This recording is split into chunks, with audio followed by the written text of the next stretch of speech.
አይ ሳሮን እንግዲህ ለሂሩት ያሰበችው ለዳዊት ሆነ ማለት ነው። ዳዊትን ልትገል ነበረ፣ ግን መድኃኒቱ አትርፎታል። ልጁ አልሞተም ማለት ነው። ግን እሷ አሁንም አላረፈችም። አሁንም ሄዊን ማስወገድ ነው አላማዋ ማለት ነው። እንግዲህ ዳዊትን የመረዘችበትን ብልቃጥ የመርዙን የሂዊ ልብስ ውስጥ አስቀመጠችው ማለት ነው።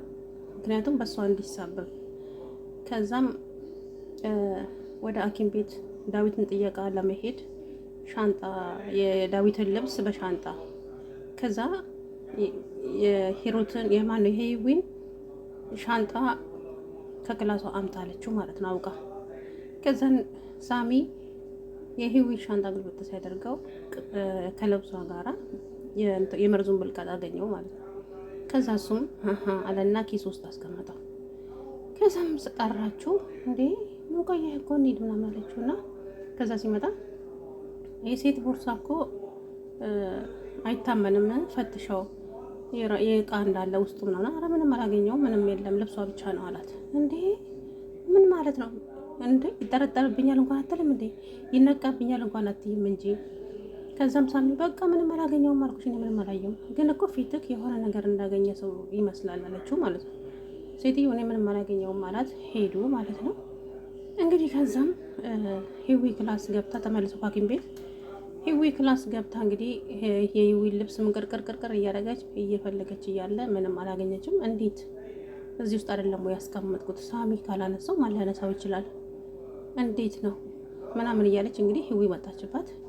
እንዴ ሳሮን እዚህ ነሽ እንዴ? አንቺ ቆሻሻ፣ አንቺ ዘመደቢስ፣ አንቺ ባይተዋር፣ አንቺ ወብዘራሽ፣ አንቺ ገረድ እያለች እንግዲህ ስድቧን ደረደረችው።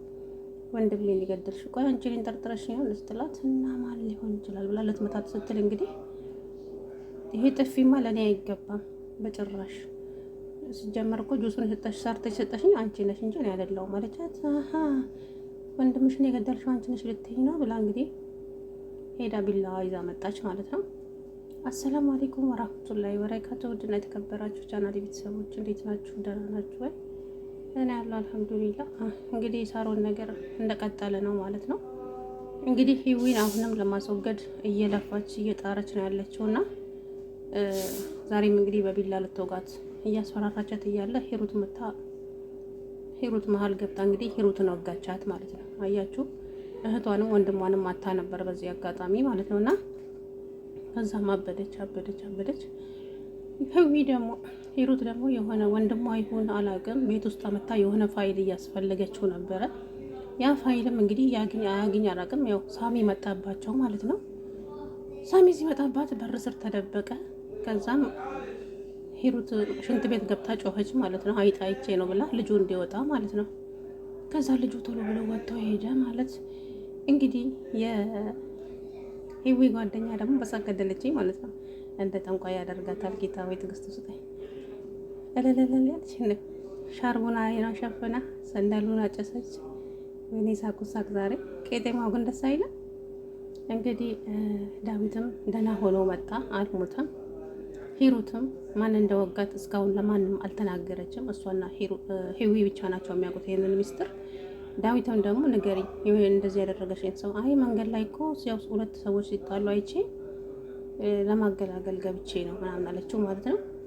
ዳዊትም ደግሞ እንግዲህ ምግብ በልቶ ነው በምግብ ነው የተመረዘው ተባለ ማለት ነው። እንግዲህ እሱ ደግሞ ከወደ ቤት ስመጣ ዶናት በልቼ ነበር አለ። ዶናቱ ይሁን የጠጣሁት ጁስ ይሁን አላውቅም። እኔ እኮ ጁሱን ሳሮን ናት ጠዋት ስትሄድ ያዘጋጀችልኝና ያስቀመጠችልኝ አለችው ማለት ነው። ሂዊ አለ እንትና ሳሚ ሚስቱን ጠርጥሯታል ማለት ነው። እንግዲህ እኔማ መታሰር የለብኝም ሂዊ መታሰር አለባት ወይ መገደል አለባት እያለች ነው። አሁንም እየፎከረች ነው ማለት ነው። ፈጣሪ እንግዲህ ለሂዊ ያሰብሽውን ተንኮሉን ሆነ ምን ለራስሽ ያደርግልሽ ማለት ነው። መቼም ተንኮለኛ ሰው ለራሱ ነው ወጥመድ ውስጥ የሚገባው ዞሮ። የእውነት ምን አይነት ተንኮለኛ እንደሆነች ቢስሚላ። እንደዚህ አይነት ክፋት ልጅቷን ጭራሽ እኮ ልታያት አልፈለገችም። ግን አንድ ቀን እህትሽ መሆኗን ያወቅሽለትስ እንዴት ትሆኛለሽ? ሂሩት እህትሽ አይደለችም እውነት ለመናገር እቺ ናት እህትሽ። ግን ያው ዲኤንኤውን አለዋውጣው ነው እንጂ። ስለዚህ ሂሩት ደግሞ የምትፈልገው ነገር አለ እዛ ቤት ውስጥ። ያንን ፋይል ካላገኘች የትም ቀስቀስ አትልም። እና ሄዊ ደግሞ ለምንድን ነው የምትደብቂው? ሳሮነት ብለሽ አትናገሪም የወጋጅን ስትለው አይ አሁን አይደለም ቆይ ጊዜ ያለው የምናገርበት አለች ማለት ነው። ምክንያቱም የሆነ የምትፈልገው ነገር አለ። ከዛም ሁሉንም ነገር ታፈርጠርጠውና እህታቸውም እንዳልሆነች ሂሩት እህታቸው እንደሆነች የማነች ሄዊ ተናግራ ትሄዳለች ይመስለኛል። እና እንግዲህ ሳሚ በሚገባ ሚስቱን ጠርጥሯታል። ሲጀመር እንግዲህ ሄዊን ክላሱ ጠርቶ ይሄ ምንድን ነው ስትለው ደግሞ ምንድን ነው እሱ ይሄ ልጅ አንቺን ልጠይቅሽ እንጂ ምንድን ነው አለችው አላት። እንዴ ምን ማለት ነው ሳሚ? እኔ ምን አውቃለሁ? ከአንቺ ልብስ ውስጥ ነው ያገኘሁት። ኧረ እኔ በፍጹም አላውቅም። ደግሞ ይሄንን አመጣችሁ ሳሚን ማነው ዳዊትን አንቺ መርዘሽ ገደልሽው ልትሉኝ ነው? እና ታዲያ ማን ሊሆን ይችላል? ይሄ እኮ አንቺን እንትን ዕቃ ውስጥ ነው ያየሁት ሲላት እኔ በፍጹም የማውቀው ነገር የለም። ለዚህ ጉዳይ ተጠርጣሪ እህት ነች፣ ሚስትህ ነች። ከሷ ውጭ ማንም እዚህ ቤት ተጠርጣሪ የለም አለችው። ከዛን ሂሩትም እንግዲህ በር ስር ቆማ እያዳመጠቻቸው ነበረ። እንግዲህ ምን እንደሚመጣ አላውቅም። ሂሩትና ሄዊም ተፋጠጡ ማለት ነው። የሳሮን ተንኮልና የዛች የአልማዝ አንድ ናቸው። የምሬ ነው ብላችሁ የአልማዝና የዚች ሄሮ የማነች ሳሮን ፈጣሪ ትዕግስቱን ስጠኝ። ግን ለምን ሄዊን እንደዚህ ጥልጥ ጥንብድ ያደረግሻት አንቺው አይደለሽ ወይ? ቤትሽ ያስገባሻት። ቆይ ያኔ ጥሩ ነገር ሰራች ብለን አመስግነናት ነበረ። በእውነት ያኔ ከመንገድ ላይ እንዳነሳቻት እንግዲህ እሷ ከባሏ ማርገዟን ማታውቅም ነበር ያኔ። እንግዲህ ፈጣሪ ስጣት ምናምን እንደዚህ አይነት ሰውማ የለም ብዬ እኔ ምን እንደቀየራት ባላውቅም፣ በተለይ ሄዊ ልጁን ከወለደች በኋላ ነው የተቀየረችው ማለት ነው ሳሮን። ከዛ ውጪ ከዛ በኋላ ልጇንም ሰረቀች፣ ልጇንም ማሳገተችባት፣ እሷንም ማሳገተች። አሁን ደግሞ እንግዲህ ልትገላት በጆሱ ልትገላት ነበር፣ አልተሳካላትም። ዛሬም ደግሞ በቢላዋው ልትገላት ነበር የገዛ እህቷን ወቅታ። እንግዲህ ግን ደስ የሚለው ነገር ሁለቱም ምንም አልሆኑም፣ ወንድማም እህቱም። እንግዲህ እጄን በእጄ በላሁ፣ ለጠላቴ ያሰብኩትን ለወዳጄ ሆነ። አያችሁ፣ እንደዚህ ነው ማለት ነው። ፈጣሪ እኮ ሁሉን ነገር ይመለከታል፣ እንደኛ አይደለም ማለት ነው። አንቺ ይችን ምስኪን ለመግደል ስትሯሯጪ የራስሽን እህትና ወንድም ግን አትሻቸው ነበረ ማለት ነው። እናቴ ይቅርታ አድርጊልኝ፣ እኔ እንደዚህ ማድረጌን ብትሰሚ ምን ይውጠኝ ነበረ። አሁንም ዝም አልልም። አሁንም እኔ እስር ቤት መግባት የለብኝም፣ ሄዊ ናት እስር ቤት መግባት ያለባት እያለች ነው ማለት ነው። ምክንያቱም ምንም አይነት መረጃ የለም። ደሳሚም ደግሞ ይሄንን ነገር ብልቃጡን ለማንም አያሳይም፣ አይናገርም። ያው ሄዊ ነፃ እንደሆነች ምንም ማንም የሚያውቀው ነው ማለት ነው። ስለዚህ የገዛ ወንድሟን የመረዘችውም እህቱ ናት።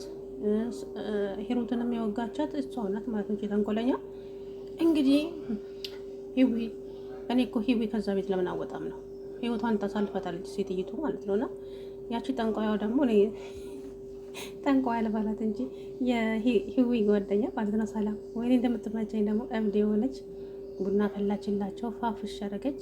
እንግዲህ እነሱ ከሐኪም ቤት ሲመጡ እሷ የለችም፣ ደንግጣ ጠፍታለች ማለት ነው። ወይዘሮ ሳሮን እነሱ በአይናቸው ቢፈልጉም ቢጠይቁም ማንም አላየንም አሏት ማለት ነው። ከዛም ሰላምን ቡናውን አፍልታላቸው ከሄደች በኋላ እንግዲህ መጣች ማለት ነው። ወንድሜ መጣክ ተሻለ እያለች አይኗ እኮ ይቀልሻል። ከዛ እንዴ የት ነበርሽ አንቺ? እኮ እኔ እኮ የጥያቄ ሆኖብኛል። የት ሄደሽ ነው አንቺ? ቆይ በቃ ስለኛ ምንም የምታውቂው ጉዳይ የለም አይደለ? ሂሩትን ራሱ ማን እንደወጋት አላውቅም፣ በቢላ ትወቅታለች አላት ማለት ነው። እንደመደንገጥም ማለች። ወይኔ አሁን ግን የት ነሽ ታዲያ? ምናምን አየሽ አንቺ ለእኛ ምንም አይነት ቦታ የለሽም አላት ማለት ነው። እንግዲህ በቀጣይ ደግሞ ምን እንደምታስብ አላውቅም። መቼም የእሷ ጉዳይ አያልቅም። ፈጣሪ እንግዲህ ያክሽፍብሽና አንቺንም ያጋልጥሽ ፈጣሪ። እንደው ሌላ ምንም አይደለም። የዚች ምስኪን እንደው